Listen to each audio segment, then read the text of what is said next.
you've done nothing but talk continuously and whatever that was. Did you have a place in place? Yeah, I started with it, but once I got into it, I wasn't thinking too much about it. Let's go ahead. Think more about the place of the fourth wall, because, and granted, this scene is from an actual stage play rather than a movie or TV show.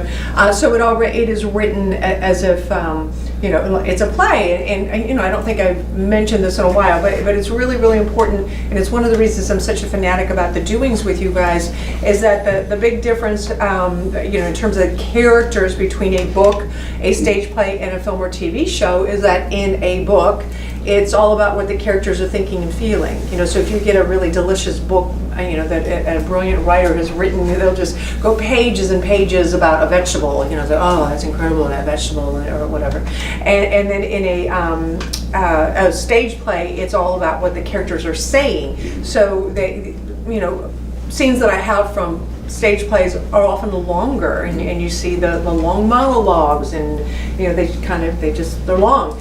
And then in film and TV, it's about what the character is doing, and that's why I am a fanatic about your props and your doings, and trying to be able to tell the story just physically, what you're doing. But let's go ahead and focus. Just think a little bit more about your fourth wall and your place in your fourth wall, and then also I'm just going to challenge you to just find a couple other colors to add to it. And I think where we can find them, I think a really great place would be when you're telling her about the affair.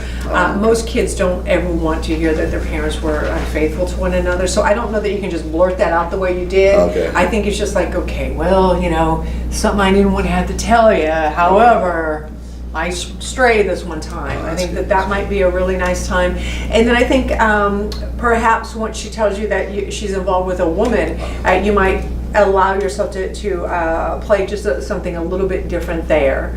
You know what I mean? Have an opinion about that one way or the other. It'd be kind of fun if you just started laughing hysterically. But I like that. I will. That's going to change it, because it is kind of a long scene, and anytime you find yourself doing a scene that's more than 2 pages, you sort of owe it to yourself to challenge yourself about what other what colors you can play, because you certainly don't want to become predictable. I love that note, because I would absolutely laugh. It's the third person that she's dating, and it's a woman. It's just by the time it's so ridiculous. And also another place where we could add another color is when you're talking about the kids. Don't be afraid to show a little bit of anger there. Okay, my kids are floating around here. Yeah. Who knows where they're going? Even though you care about her and all that, you also need to